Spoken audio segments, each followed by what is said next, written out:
Hello बच्चों, स्वागत है आपका आपके अपने YouTube चैनल ज्ञान दर्शन में। मैं आपका दोस्त, आपका होस्ट, आपका टीचर, आपका गुरु ऋषि मीना स्वागत करता हूं आपके अपने प्लेटफॉर्म पर, ऑनलाइन प्लेटफॉर्म पर। तो ये मध्य प्रदेश की आज दूसरी क्लास है। हम मध्य प्रदेश की पहली क्लास में हमने मध्य प्रदेश का सामान्य परिचय पढ़ा था कि मध्य प्रदेश का क्षेत्रफल, मध्य प्रदेश का जनसंख्या के विषय में पढ़ा था। आज हम स्टार्ट करने वाले हैं, जो आज हमारी शुरुआत होगी वो होगी मध्य प्रदेश का भौगोलिक विस्तार। मध्य प्रदेश का भौगोलिक विस्तार मतलब geographical division of Madhya Pradesh. तो आइए जानते हैं हम इस ज्योग्राफिकल डिवीजन में क्या पढ़ने वाले हैं। सबसे पहले हम जो शुरुआत करने वाले हैं वो मध्य प्रदेश का अक्षांशीय विस्तार मतलब latitude division of Madhya Pradesh. तो सबसे पहले बच्चों प्रश्न उठता है कि ये अक्षांश होता क्या है या अक्षांशीय रेखा कहते किसे हैं। हम वो समझ लेते हैं सबसे पहले कि अक्षांश या अक्षांशीय रेखा किसे कहते हैं।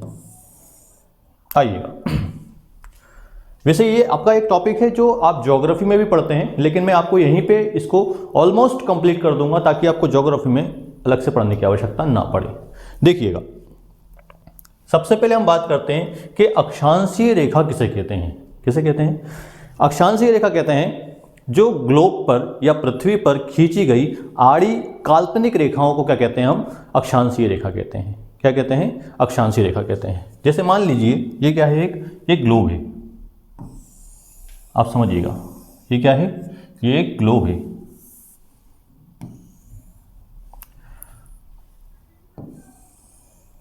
ये रेखाएं हैं, ये तीन प्रमुख रेखाएं हैं जो आपने देखी होंगी ग्लोब पे खींची हुई। मैं एक और ग्लोब बनाता हूं पहले यहां पे। ये देखिए, अब क्या होता है, ये पृथ्वी है, ये गोला है। क्या है? गोला। आपको पता होगा ये क्या है? एक गोला है।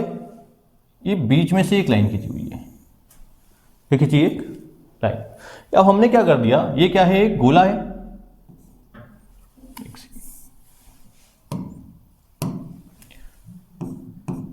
ये है गोला। हमने क्या किया, बीच में से इसको आधा कर दिया। बीच में से क्या कर दिया हमने? आधा कर दिया। आपको दिशाओं का ज्ञान होगा बच्चों, आपको दिशाओं का ज्ञान होगा। ये वाली जो दिशा होती है ये होती है उत्तर, ये होती है दक्षिण, ये होती है पूर्व और ये होती है पश्चिम। मतलब ईस्ट, वेस्ट, नॉर्थ और साउथ। तो ये उत्तर वाला दिशा कौन सी? ऊपर वाली जो दिशा होगी वो उत्तर वाली और नीचे वाली जो होगी वो दक्षिण वाली होगी। अच्छा, मैंने इसको आधा कर दिया तो ये गोला था, वो गोले को आधा कर दिया तो इसको बोलते हैं अपन गोलार्ध। क्या बोलते हैं इसको? गोलार्ध। गोले का आधा गोलार्ध कहलाता है। और नीचे भी क्या हो जाएगा? वो भी गोलार्ध कहलाएगा। गोले का आधा गोलार्ध कहलाएगा। अब देखिए, मैंने बताया कि ये उत्तर में है तो ये ऊपर वाला क्या कहलाएगा? आपका उत्तरी गोलार्ध। क्या कहलाएगा? उत्तरी गोलार्ध। और जो नीचे है वो कहलाएगा दक्षिणी गोलार्ध। आपने सुना होगा जो ये ज्योग्राफिकल ये शब्द हैं, ये शब्दावली ज्योग्राफी की है कि ऊपर वाले जो गोला है उसको क्या कहते हैं अपन? उत्तरी गोलार्ध। और नीचे वाला जो है उसको क्या कहते हैं? दक्षिणी गोलार्ध। अच्छा, ये ऊपर नीचे आप कर रहे हैं तो ये ऊपर नीचे हुआ कैसे? बीच में कौन सी रेखा है जिसके कारण ये ऊपर और नीचे हो रहे हैं, या उत्तरी या दक्षिणी हो रहे हैं? देखिएगा, यहां पे मैंने तीन लाइन खींचे हैं। ये है आपकी भूमध्य रेखा। बीच वाली रेखा को क्या कहते हैं अपन? भूमध्य रेखा। नीचे वाली जो रेखा है इसको बोलते हैं अपन मकर रेखा। और जो ऊपर खींची गई है इसको कहते हैं अपन कर्क रेखा। ये तीनों अक्षांशीय रेखाएं हैं। ये तीनों कौन सी हैं? अक्षांशीय रेखाएं। भूमध्य रेखा को इंग्लिश में बोलते हैं इक्वेटर, कर्क रेखा को बोलते हैं ट्रॉपिक ऑफ कैंसर, और मकर रेखा को बोलते हैं ट्रॉपिक ऑफ कैप्रिकॉर्न। इसको बोलते हैं इक्वेटर। अच्छा, ये रेखा जो बीच वाली रेखा है, जो भूमध्य रेखा है या इक्वेटर है, ये है 0 डिग्री पे। ये कहीं पे है? 0 डिग्री पे। कर्क रेखा जो है ये है आपकी 23.5 डिग्री उत्तर में, ऊपर की ओर उत्तर है। और मकर रेखा जो है 23.5 डिग्री दक्षिण में। अच्छा, ये डिग्री का हमने कैसे अनुमान लगाया कि इसको 23.5 डिग्री कह रहे हैं, इसको 0 डिग्री कह रहे हैं, इसको नीचे वाली को 23.5 डिग्री कह रहे हैं? देखिएगा, एक और मैं बनाता हूं।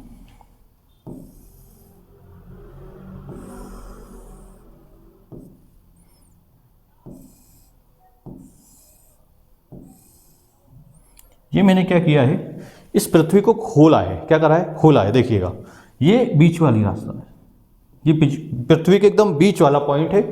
यदि मैं इस बीच वाले पॉइंट से इस जगह पे जाऊंगा तो ये देखिए, अगर आपने थोड़ा मैथ्स पढ़ा होगा तो आपको पता होगा, इसको हम कहते हैं क्या, 0 डिग्री बनता है। क्या बनता है, 0 डिग्री। जैसे ही हम इधर से यहाँ से ए से आगे बढ़ते हैं, 1 2 ऐसे कर करके, तो हम कहाँ पहुँच जाते हैं, ये 23.5 डिग्री। ऐसे ऊपर जाएंगे तो ये 23.5 डिग्री। जैसे ही नीचे पहुँचते हैं, इस पॉइंट पे पहुँचते हैं अपन, ये दिख रहा है, तो ये आप देख रहे हो 90 डिग्री का कोण बन रहा है, तो ये क्या कहलाता है आपका, 90 डिग्री। ऐसे ऊपर जाते हैं तो ये 90 डिग्री। आया समझ में। जैसे मान लीजिए ये वाला जो पॉइंट है और ये वाला जो पॉइंट है, ये क्या कहलाएगा आपका, 90 डिग्री।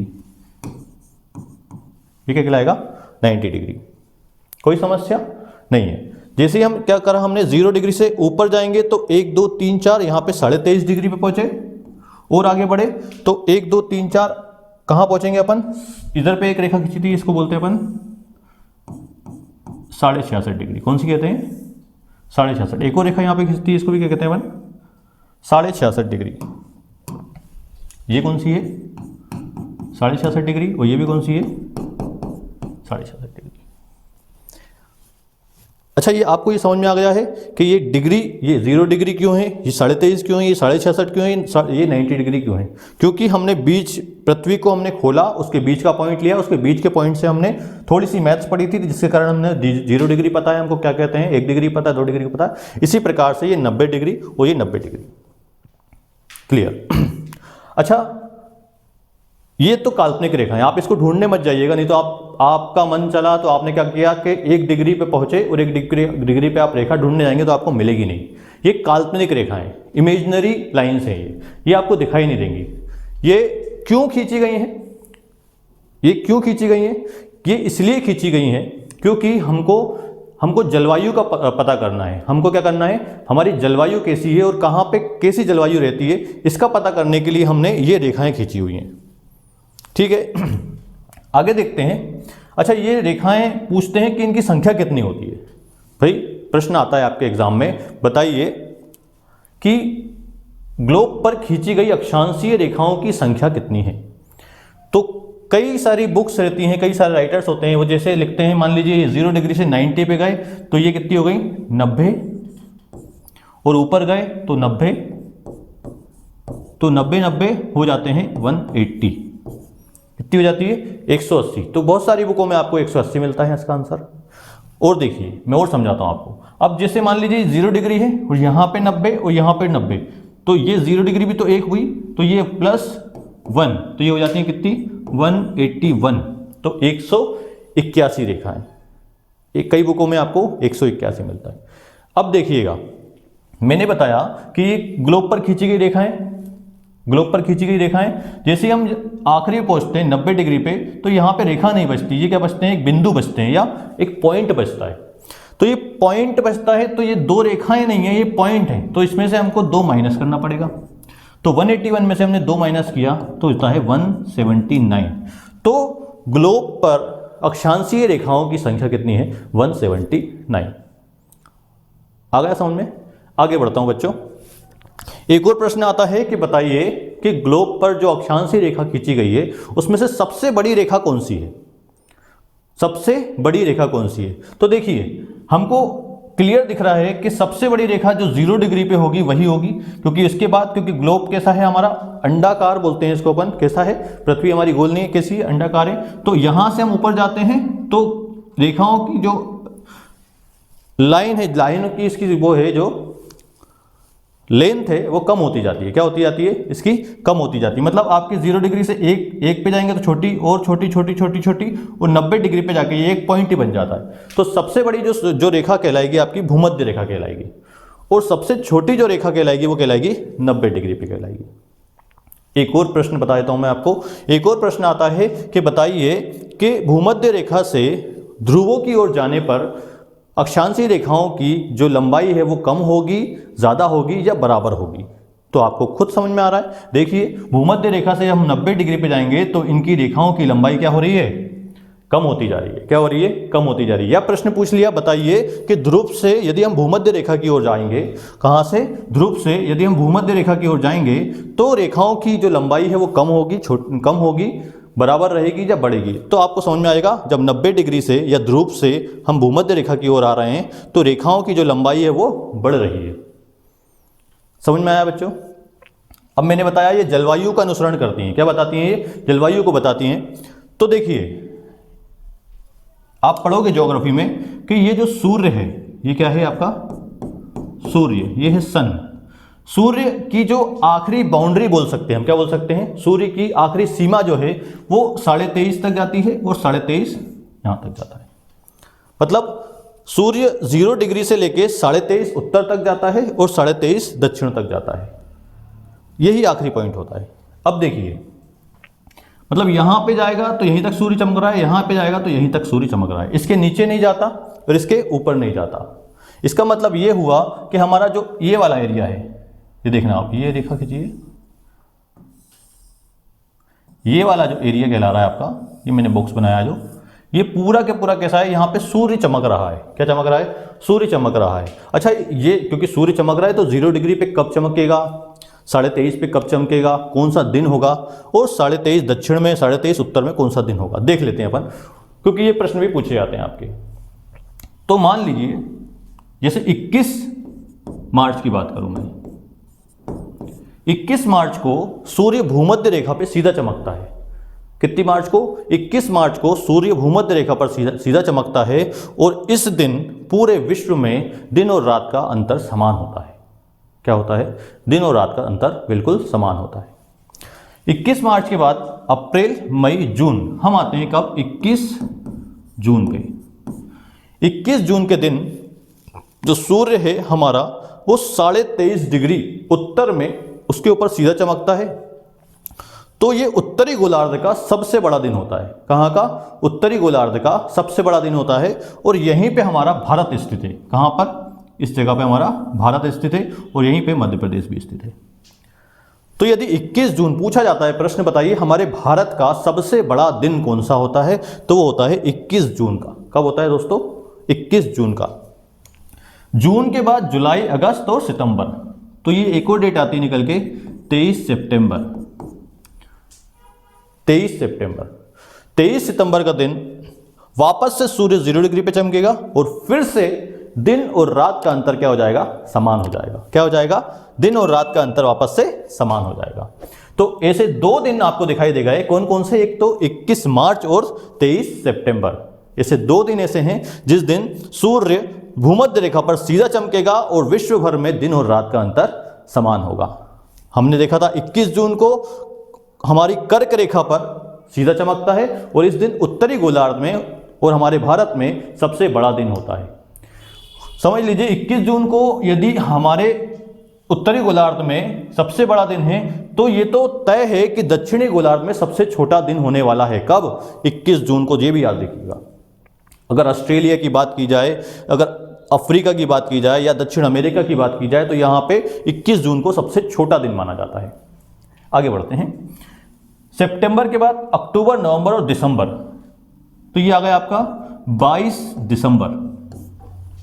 22 दिसंबर को सूर्य जो रहता है वो दक्षिणी 23.5 मतलब दक्षिणी गोलार्ध में जो 23.5 डिग्री है उस पर सीधा चमकता है और इस दिन दक्षिणी गोलार्ध का सबसे बड़ा दिन कहलाता है। कब? कहाँ का? दक्षिणी गोलार्ध। मतलब यहां पे आप देखोगे, यहां पर ऑस्ट्रेलिया, यहां पर अफ्रीका और यहां पर दक्षिण अमेरिका, ये 3 महाद्वीप हैं जहां पे कब? 22 दिसंबर को सबसे बड़ा दिन होता है। और साथ साथ अगर 22 दिसंबर को सबसे बड़ा दिन दक्षिणी गोलार्ध में है तो ये अपने आप ही ये तय हो जाता है कि उत्तरी गोलार्ध में इस दिन सबसे छोटा होने वाला है। तो इस दिन हमारे उत्तरी गोलार्ध में, भारत में, इंग्लैंड में, उत्तर अमेरिका में क्या होता है? सबसे छोटा दिन कहलाता है। आगे बढ़ते हैं। देखिएगा, आपको पता होगा 22 दिसंबर के बाद आता है 25 दिसंबर। 25 दिसंबर को एक दिन मनाया जाता है जिसको बोलते हैं क्रिसमस डे। तो ये जब दक्षिणी गोलार्ध में सबसे बड़ा दिन मना रहे हैं ये लोग, तो ये उसी दिन के रूप में, बड़े दिन के रूप में मनाते हैं 25 दिसंबर, जो कि होता है क्रिसमस डे। ठीक है, इसके बाद हम देखते हैं, यदि एक और चीज बता देता हूं, जब सूर्य कहां पे है, भूमध्य रेखा पर है, और भूमध्य रेखा से जब ऊपर की ओर जाना स्टार्ट करता है तो इसको ऊपर से वापस आने में कितने 6 महीने का समय लग जाता है। कितने महीने का समय लग जाता है? जब भूमध्य रेखा से उत्तर की ओर 23.5 पे जाएगा और वापस 23 सितंबर को आएगा, तो कितने, लगभग 6 महीने लग जाते हैं। तो ये 6 महीने पूरा जो दक्षिणी गोलार्ध है इसमें अंधेरा पाया जाता है। क्या पाया जाता है? अंधेरा। मतलब ये यहाँ पे उजाला नहीं पाया जाएगा, डार्क जोन बन जाता है। इसी तरह से जब ये नीचे की ओर जाता है, जब सूर्य कहाँ से 23 मार्च से लेके दक्षिणी गोलार्ध में आएगा और वापस 21 मार्च तक, तो ये जो दक्षिणी गोलार्ध में तो उजाला रहता है, लेकिन उत्तरी ध्रुव पे, ध्रुव की बात हो रही है, ये ध्रुवों की बात हो रही है, ध्रुव पर, उत्तरी ध्रुव पर क्या रहता है? अंधेरा रहेगा और दक्षिणी ध्रुव पर उजाला रहेगा। मैं उम्मीद करता हूं आपको यहां तक की जानकारी एकदम क्लियर हो चुकी होगी। ठीक है बच्चों, हम आगे बढ़ते हैं। अच्छा, मैंने बताया कि ये जलवायु का अनुसरण करती हैं। क्या बताती हैं? ये जलवायु बताती हैं कि आपको कितनी गर्मी पड़ेगी, सर्दी कहाँ पड़ेगी। तो देखिए, मैंने बताया आपको ये पूरा के पूरा एरिया कौन सा कहलाएगा आपका? ये पूरा के पूरा एरिया जहां पे सूर्य चमक रहा है। क्या चमक रहा है? सूर्य चमक रहा है। ये पूरा के पूरा एरिया क्या कहलाएगा? जिसमें सूर्य चमक रहा है। अब देखिए, मैंने बोला कि सूर्य चमकता है, मतलब सूर्य क्या देता है हमको? गर्मी देता है। गर्मी देता है कि हाय गर्मी, गर्मी नहीं देता, क्या देता है? हाय गर्मी देता है। तो सूर्य क्या दे रहा है आपको? यहाँ पे गर्मी दे रहा है, और गर्मी को बोलते हैं उष्ण। क्या बोलते हैं? गर्मी को उष्ण बोलते हैं। और ये जो अक्षांशीय रेखाएं हैं, इनकी बीच की दूरी को बोलते हैं हम कटिबंध। क्या बोलते हैं? कटिबंध। तो ये कहलाता है आपका, ये पूरा एरिया कहां से कहां तक? 23.5 दक्षिणी अक्षांश से 23.5 उत्तरी अक्षांश तक का पूरा जो एरिया कहलाता है, इसको बोलते हैं अपन क्या? उष्ण कटिबंधीय क्षेत्र। क्या कहते हैं इसको? उष्ण कटिबंधीय क्षेत्र। और देखिए, क्योंकि जहां पे गर्मी पड़ती है वहां पे बारिश भी ज्यादा होती है, क्योंकि वाष्पीकरण की क्रिया होती है। वाष्पीकरण के कारण पानी जो है ऊपर जाता है और संतृप्त होता है और बारिश करता है। तो सबसे ज्यादा वाष्पीकरण की क्रिया होती है और बारिश भी सबसे ज्यादा होती है। तो सबसे ज्यादा बारिश आप खुद सोच लीजिए किस एरिया में होने वाली है। हाँ, आप लोग समझदार हैं, आपने बता दिया। जी हाँ, 0 डिग्री पे होने वाली। कहां पे होने वाली है? 0 डिग्री पे, जिसको हम भूमध्य रेखा कहते हैं, जिसको हम इक्वेटर कहते हैं। तो ये पूरा जो एरिया कहलाता है, ये वाला जो हमारा वन वाला एरिया है, इसको बोलते हैं सदाबहार वन। सदाबहार वन मतलब यहां पे जो वन पाए जाएंगे, ये साल भर, वर्ष भर हरे भरे और तंदुरुस्त रहने वाले वन है। यहाँ के जो पत्ते होते हैं, बड़े बड़े पत्ते होते हैं, ये कभी भी छोटे पत्ते नहीं होते या पेड़ से पत्ते नहीं छोड़ते हैं। ये सदाबहार वन रहते हैं क्योंकि इनको पर्याप्त मात्रा में पानी मिल रहा है, पानी की कोई कमी नहीं है। तो भूमध्य रेखा वाला एरिया क्या कहलाएगा आपका? सदाबहार वन वाला क्षेत्र कहलाएगा। जैसे हम ऊपर जाते हैं तो 21 जून को सूर्य सीधा चमक रहा है। यहाँ पे क्या होगी? गर्मी वाला एरिया। अपन देख रहे हैं हमारे भारत में क्या पड़ती है? गर्मी पड़ती है। जब हमारे यहाँ गर्मी पड़ती है तो समझना, गर्मी पड़ेगी और गर्मी के तुरंत बाद बारिश होती है। मतलब गर्मी में वाष्पीकरण की क्रिया होती है, उसके बाद ही क्या होने लगती है? बारिश होने लगती है। तो हमारे यहाँ जब गर्मी पड़ती है उस समय, क्योंकि हमारे यहाँ के जो पत्ते हैं बारिश में तो अच्छे हो जाते हैं, लेकिन गर्मी के समय आप देखोगे कि हमारे जो वृक्ष हैं, प्रमुख वृक्ष हैं, जैसे नीम का वृक्ष हो गया, पीपल का वृक्ष हो गया, और भी बहुत सारे वृक्ष हैं, ये अपने पत्ते छोड़ देते हैं क्योंकि ये पूरी तरह से नंगे हो जाते हैं। आपने देखा होगा, पेड़ पत्ते नहीं दिख रहे उसमें, गर्मी के समय में पत्ते नहीं दिखाई देते उसमें सिर्फ और सिर्फ डगाल और पेड़ की जड़ें दिखाई देती हैं। जड़ नहीं, पेड़ की तने और डगालें दिखाई देती हैं, पत्ते दिखाई नहीं देते हैं। तो ये इसलिए ऐसा होता है क्योंकि गर्मी में ज़्यादा प्रोटीन, विटामिन कैसे मिलेगा? गर्मी के समय में नहीं मिल पाता, पानी से मिलता है। तो पेड़ क्या होंगे? अपने पत्ते छोड़ देंगे। इसलिए हमारा जो एरिया कहलाता है, हमारा जो वन कहलाते हैं, वो उनको कहते हैं अपन उष्ण कटिबंध तो है। क्या है? उष्ण कटिबंध तो है, लेकिन हमारा जो कहलाता है उष्ण कटिबंधीय पर्णपाती वन। कौन से वन पे कहलाते हैं अपने यहाँ के? पर्णपाती। पर्णपाती मतलब पर्ण मतलब पत्ते, पाती मतलब छोड़ देने वाले।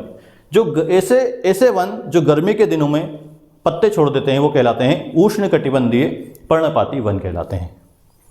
उम्मीद करता हूं आपको यहां तक की जानकारी एकदम क्लियर होगी। आगे बढ़ते हैं बच्चों।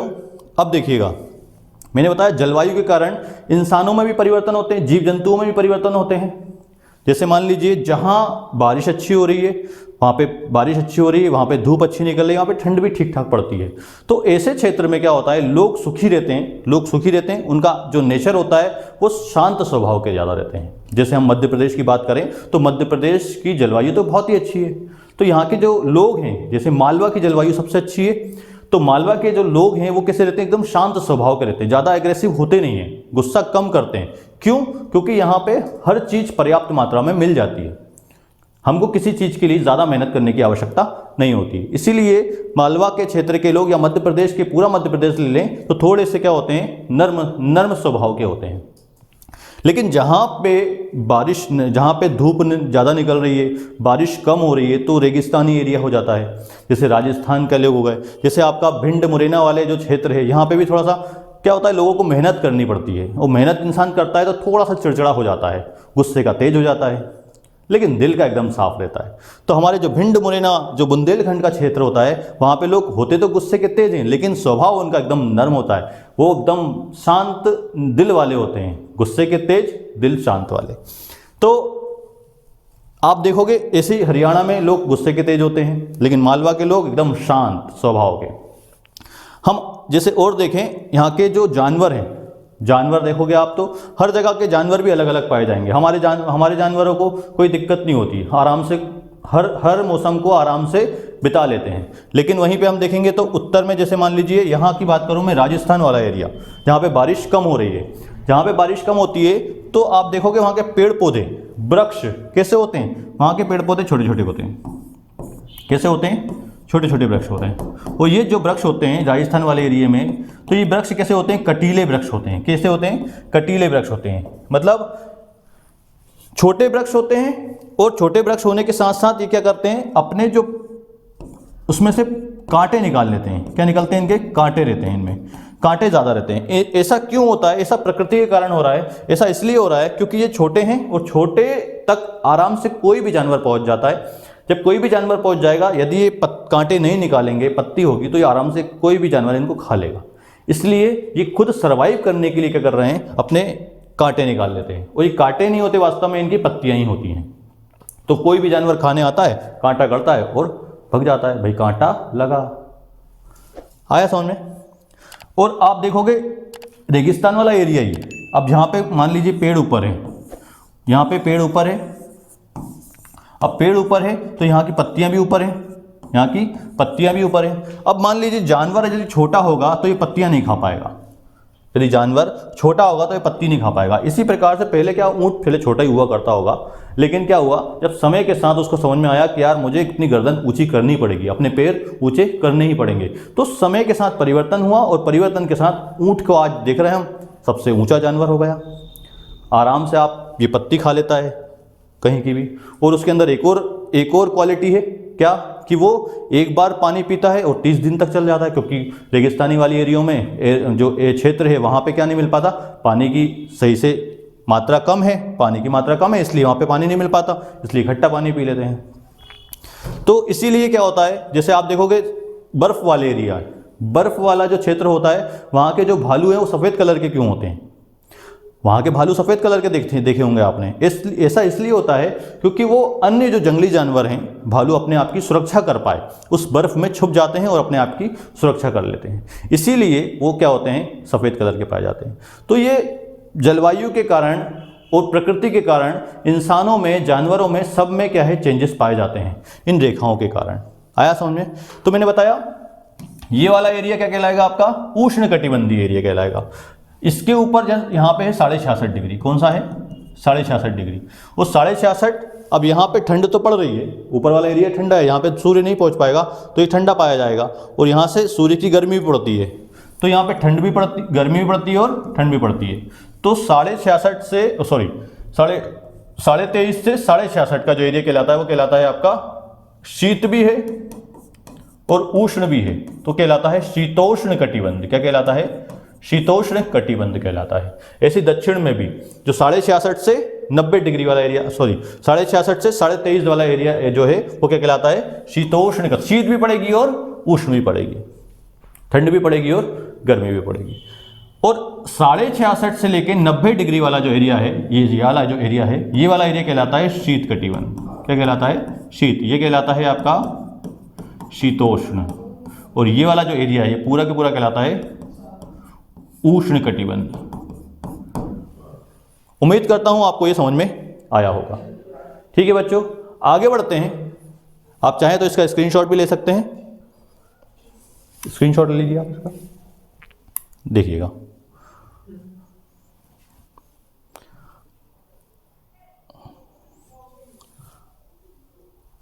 ये देखिए, ये ग्लोब है। मैंने आपको बताया पृथ्वी 0 डिग्री, ये 0 अक्षांशीय रेखा है, ये 23.5 अक्षांशीय रेखा है, ये 23.5 अक्षांशीय रेखा है।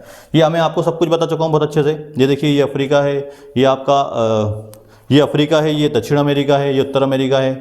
तो ये आपका अक्षांशीय विस्तार अपन पढ़ चुके हैं अच्छे से। तो मध्य प्रदेश का अक्षांशीय विस्तार की बात कर रहे थे। मध्य प्रदेश का अक्षांशीय विस्तार देखिए, हम पहले आते हैं भारत पे। हम देखते हैं भारत हमारे कौन से अक्षांश में स्थित है, कौन से अक्षांश में स्थित। देखिएगा एक बार, मैंने आपको बताया था कि जो हमारा भारत है ये पूरा के पूरा कहां पर है? उत्तरी अक्षांश में। जैसे ये ग्लोब बना हुआ है, ये ग्लोब में ये रेखाएं खींची हैं, तो ये कर्क रेखा है। और हमारा भारत जो स्थित है वो इस स्थान पे स्थित है, और यहीं पे मध्य प्रदेश है। भारत के बिल्कुल मध्य से और हमारे मध्य प्रदेश के बिल्कुल मध्य से गुजरती है कौन सी रेखा? कर्क रेखा। तो याद रखिएगा, ये पूरा के पूरा हमारा कौन सा अक्षांशीय है? क्योंकि हम उत्तर में हैं और पूरा के पूरा उत्तरी अक्षांश में है, तो यहाँ पे दक्षिण का कोई भी काम नहीं है, बिल्कुल भी। कोई भी आप भूल के भी अगर आपको दिख जाए तो हटा दीजिएगा, दक्षिण है ही नहीं।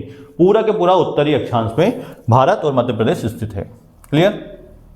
तो भारत का जो अक्षांशीय विस्तार की बात करते हैं, जैसे हम 0 डिग्री से ऊपर आना चालू होते हैं तो हम यहाँ पहुँचते हैं, जब जैसे भारत के कोने पे दक्षिणतम बिंदु पे पहुँचते हैं तो ये होता है 8 डिग्री 4 उत्तरी अक्षांश। कितना होता है? 8 डिग्री 4 उत्तरी अक्षांश से लेकर ऊपर बढ़ते बढ़ते बढ़ते जब हम ऊपर पहुँचते हैं जम्मू कश्मीर पे, तो 37 डिग्री 6 उत्तरी अक्षांश तक ये है।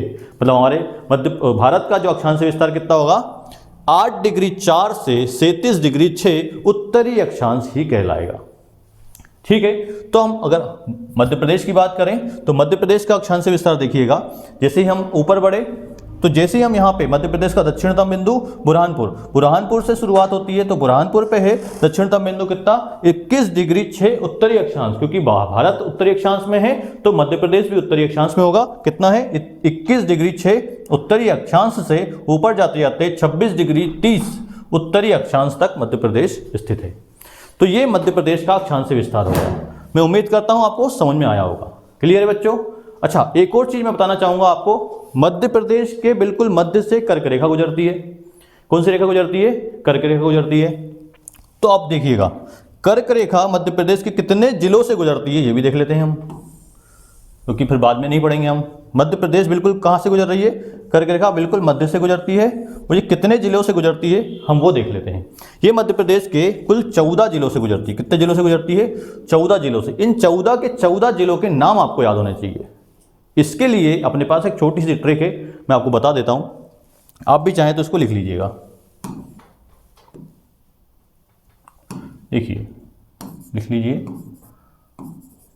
रउआ राशि भवरा सा दम जब कटनी उमरा सा। ये आपके सामने एक ट्रिक लिख दी मैंने। आप इसको, ये मंत्र है, आप चाहो 2-3 बार घर में दोहरा लो, सुबह शाम दोपहर में, आप वैसे याद हो जाएगा आपको। क्या है? रउआ राशि भवरा सा दम जब कटनी उमरा सा। रउआ राशि भवरा सा दम जब कटनी उमरा सा। देखिए 14 जिले आपके सामने मैंने उतार के रख दिए हैं। रा से आ जाता है आपका प्यारा सा रतलाम। क्या आ जाता है?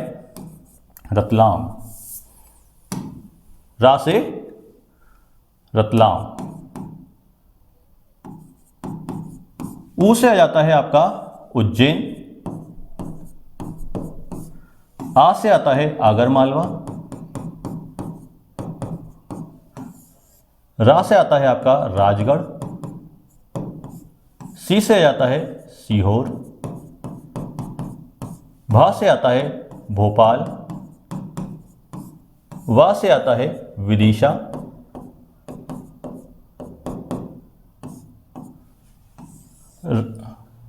रा से आता है आपका भंवरा रायसेन, सा से सागर, दम से दमोह, जब से जबलपुर, और कटनी तो पूरा लिखा ही हुआ है, कटनी, उमरा से उमरिया, और शाह से शहडोल। तो मेरे प्यारे बच्चों, मैंने आपके सामने पूरे 14 के 14 जिले जो कर्क रेखा से गुजरते हैं वो उतार के रख दिए। एक बार में याद कर डालो। ऐसा मध्य प्रदेश हमने नहीं पढ़ा होगा, इतनी आसानी से सब चीज़ें याद हो जाएं। तो दोस्तों, ये थे आपके कितने 14 जिले जो मध्य प्रदेश के बिल्कुल मध्य में स्थित हैं, जो कि हमारी कर्क रेखा से गुजरते हैं। कहाँ से गुजरते हैं? कर्क रेखा, जो कि कितनी है? 23.5 डिग्री। कितनी है? 23.5 डिग्री। अच्छा, एक और प्रश्न, 1 मिनट देखिएगा, आगे बढ़ते हैं इसमें। ये मैंने बताया था आपको, ये सब बता चुका हूँ। उत्तरी ध्रुव, ये दक्षिणी ध्रुव, ये मैंने बताया था। ये हमने मैप में बना के देख लिया है। ये 0 यहाँ से अपन देखते हैं तो ये 1 2, ये 15 30 45 60 90, इस प्रकार से हम चीज़ें कर चुके हैं। ठीक है, तो दोस्तों मैं उम्मीद करता हूँ आपको अक्षांशीय विस्तार जो हम पढ़ चुके हैं ये आपको समझ में आया होगा। मध्य प्रदेश का, साथ साथ भारत का, साथ साथ पूरे विश्व का। हम पूरे विश्व का अक्षांशीय विस्तार पढ़ चुके हैं। तो मध्य प्रदेश का जो अक्षांशीय विस्तार रहेगा 21 डिग्री 6 से 26 डिग्री 30 उत्तरी अक्षांश रहेगा, क्योंकि पूरा के पूरा भारत, पूरा के पूरा मध्य प्रदेश और कहाँ पे स्थित है? हमारे उत्तरी गोलार्ध में स्थित है, इसलिए ये उत्तरी अक्षांश कहलाता है। तो दोस्तों, दक्षिणी देशांतरी विस्तार के लिए हम अगले लेक्चर में आते हैं। तब तक के लिए आप हमारे साथ बने रहिएगा। हमारे चैनल को लाइक, सब्सक्राइब और बेल आइकन पर क्लिक जरूर कीजिएगा, क्योंकि ऐसे रोचक तथ्य, ऐसी रोचक जानकारियां आपको हमारे प्लेटफॉर्म पर मिलने वाली है, हमारे ऑनलाइन प्लेटफॉर्म पे। तो जब तक के लिए बने रहिए। हम मिलते हैं अगली क्लास में। नमस्कार, जय माता दी।